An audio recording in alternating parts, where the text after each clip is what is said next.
trying to analyse what caused the damage and looking at how the design might be improved, and because so many out there melt down drinks cans, my attempt at a much safer way to feed them into the furnace.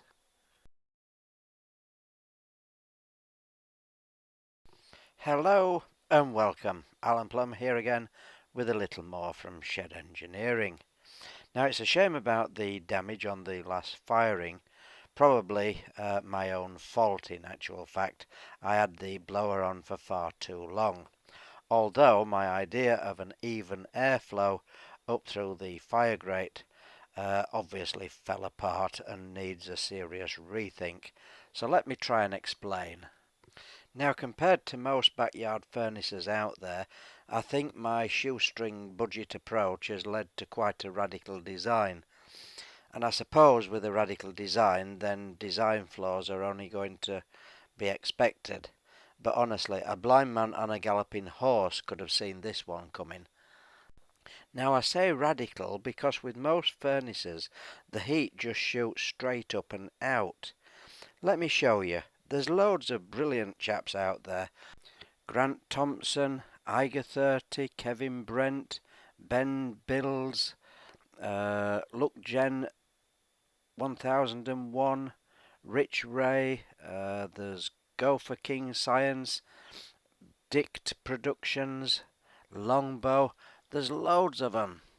Now why I say radical is because my design is inside out or outside in, for that matter. Look, you have a metal bucket or drum filled with refractory cement.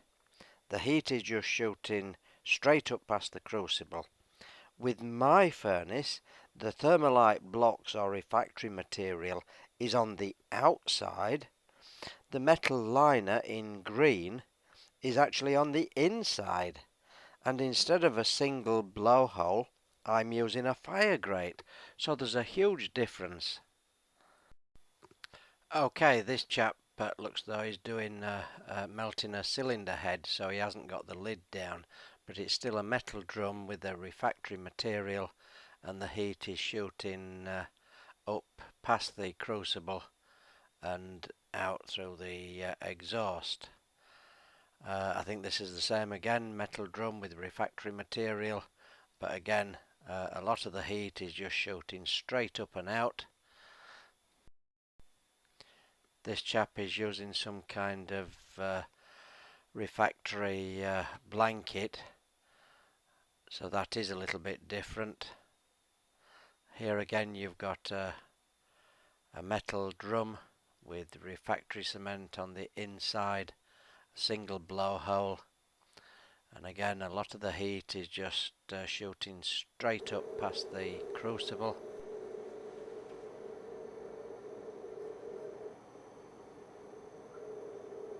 Same kind of thing, metal bucket, refractory material, and then the charcoal briquettes surrounding the crucible. Again melting drinks cans. That's actually quite dangerous. If did you see that puff of steam as the any moisture inside and the internal coating vaporizes, you can get quite a puff of steam coming out. If you put the cans in upside down, the cans can actually shoot out with the force of the expanding steam and vaporizing the material coating the inside. Same kind of thing here, metal bucket surrounded on the inside with refractory material.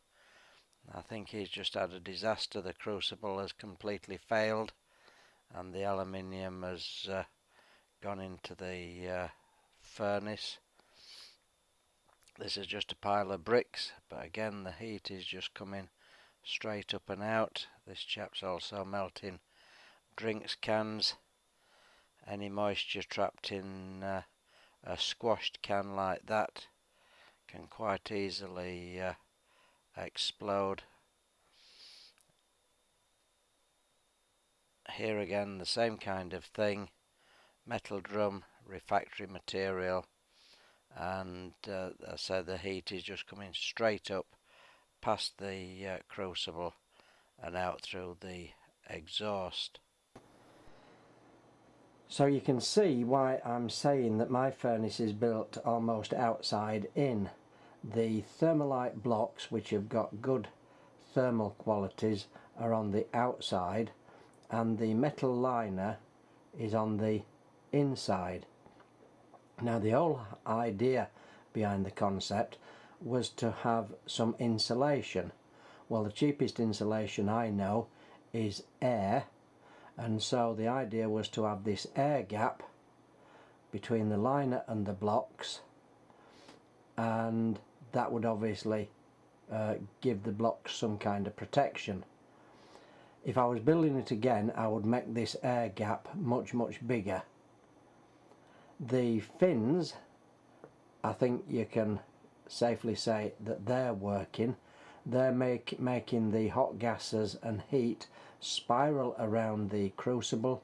It's taking longer for the hot gas and heat to escape, and so that's got to be beneficial. The other thing I was having is this fire grate, in the hope that I would get a more even airflow up through more of the fire, but that hasn't worked either. What's actually happened is that the air is coming in from the air dryer, blowing through this channel. This side is blocked off.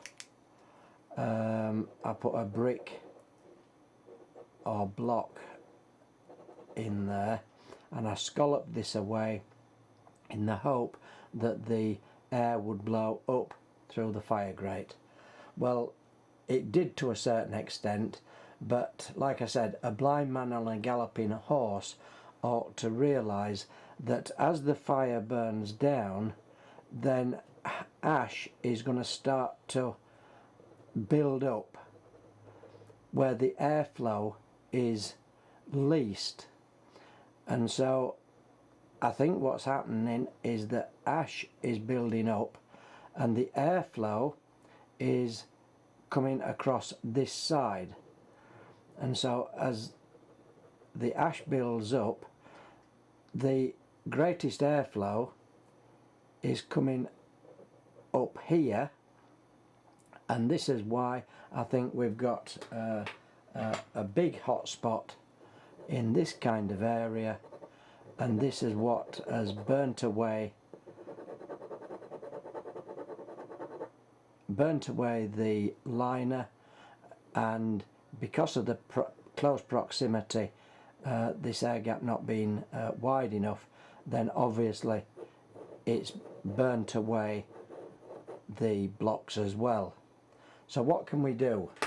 Well, for a start off, we can turn the liner upside down, so the hole will be up here somewhere, and that is out of the way, it's not totally ruined. Surely we can put a much bigger plate in there where the fire is.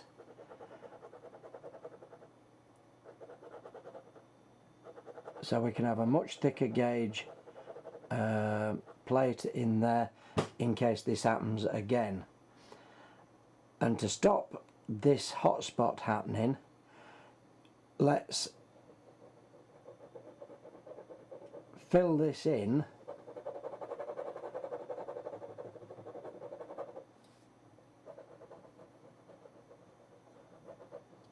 like that, so that air has now got to come up through the middle, and you're keeping the hot spot away from the edges. Now if ash builds up in the corners, it doesn't matter, that's where the airflow will be least.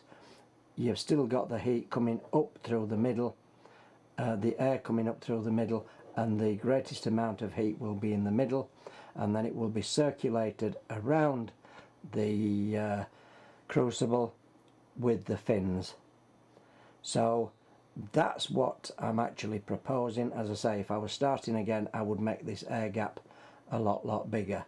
I'm going to repair this hole with clay, fill this in with clay, and I think those are the major design flaws, and I think that's what I'm going to do before the next firing. Now, one other idea was to drill holes through the thermalite blocks.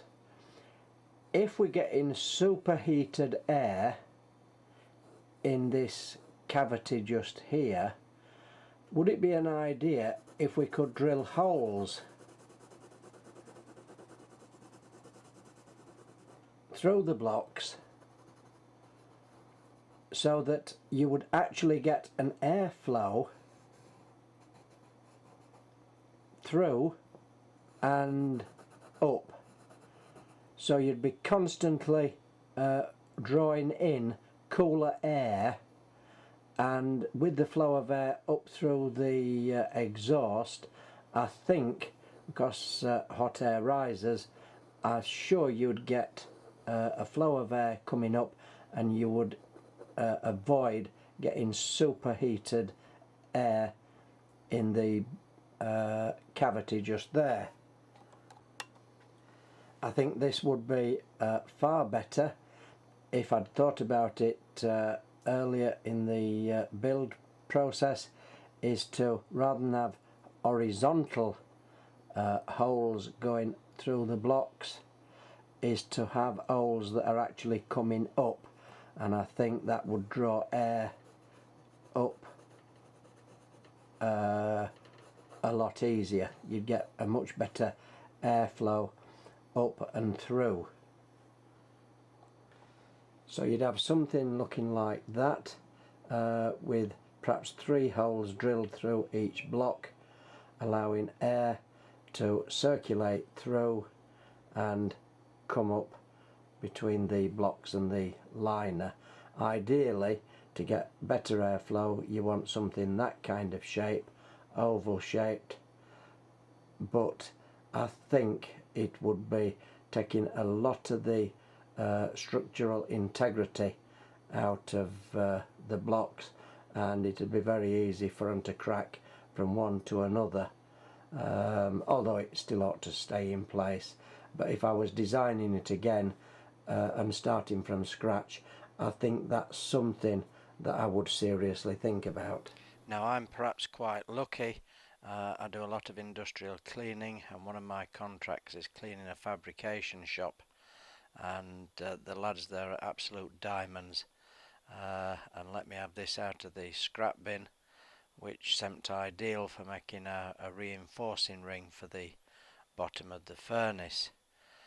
So that was bent around, and as you can see, that's upside down there to show to the camera, but that should reinforce the bottom of the furnace.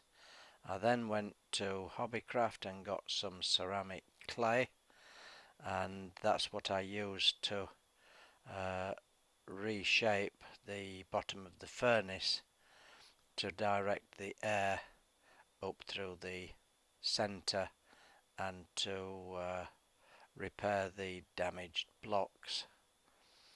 And so once I'd put a layer of clay across like that, I then pressed the fire grate down into it, and obviously that'll get the air coming up through the centre.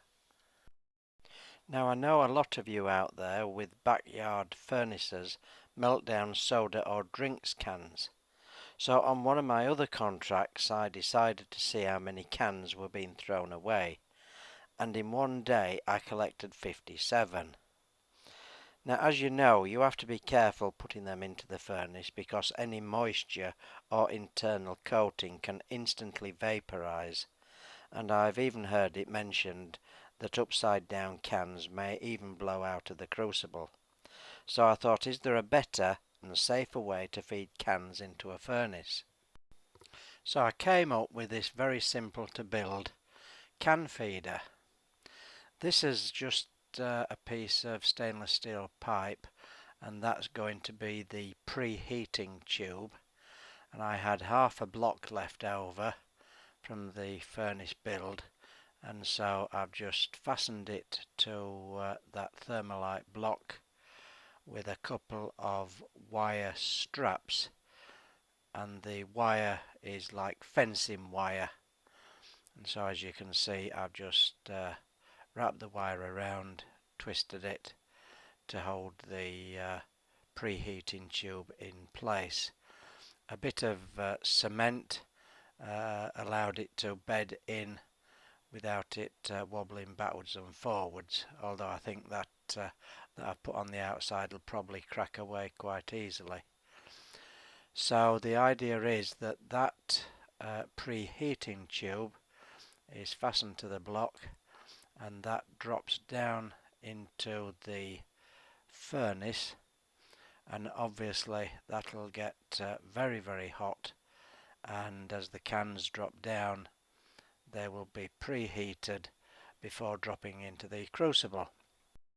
So then we needed some kind of tube to stack all the cans in, so I used a piece of plastic drain pipe, wrapped some fencing wire around it to create a spiral, and that spiral of wire was fastened to some thin rebar, again just with little bits of wire wrapped around and twisted, and that made quite a bendy tube to deliver the cans.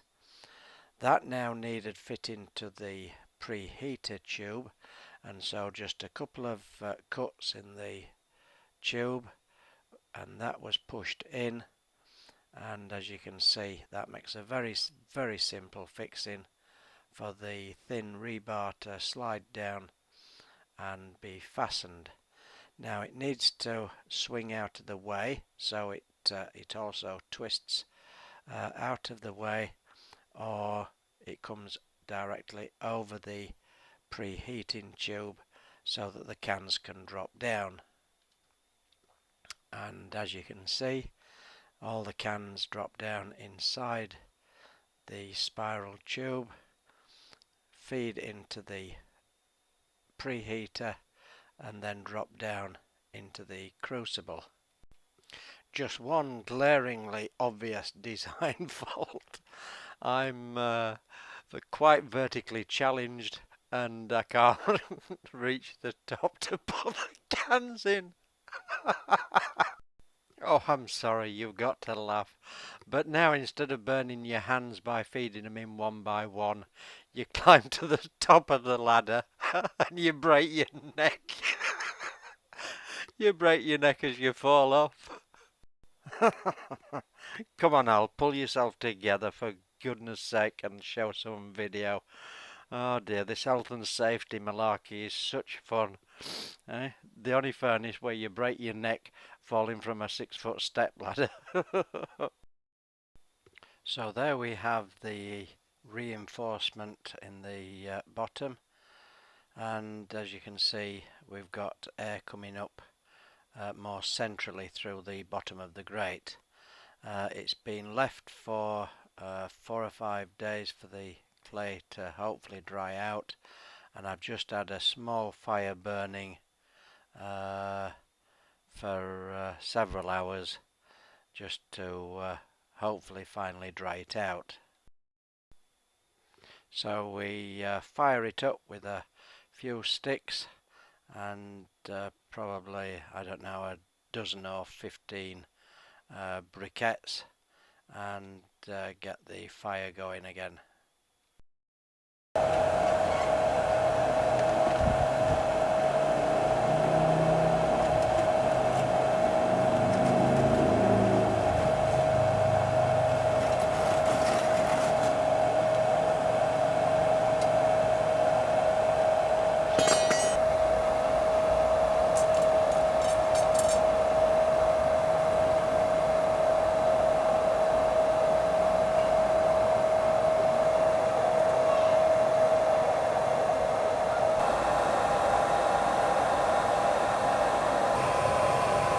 Now I've only been warming it up very slowly. You could see that by the amount of smoke. But that's just coming up to 15 minutes, and you can see that the aluminium rods are just melting down.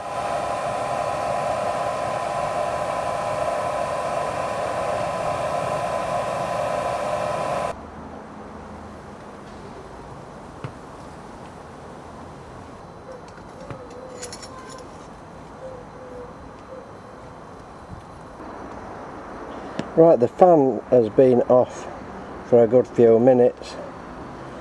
I've just skimmed the dross or slag off, and the crucible is still red hot down at the bottom.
So I think you've got to say that the can feeder is a success.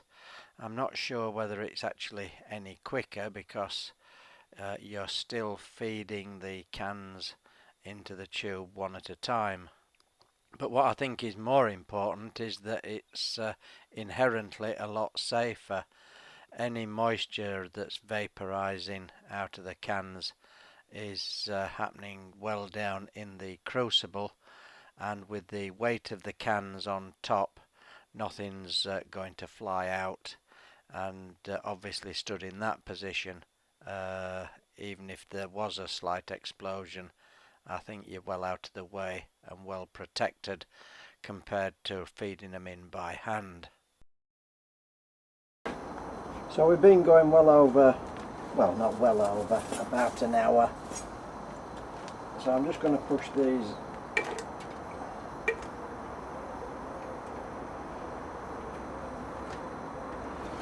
last couple down.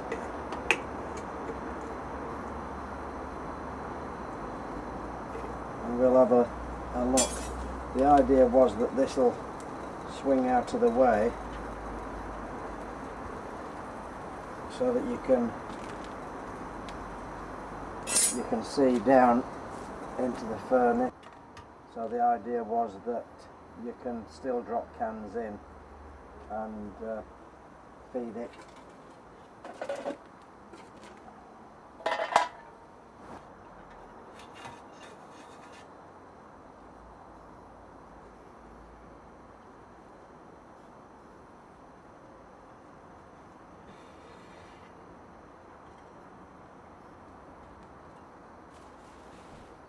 And that's the last can just melting down.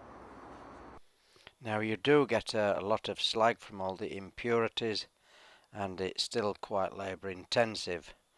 So as to whether it's cost effective all depends on the availability of cans, I suppose, and the price of scrap aluminium at the time.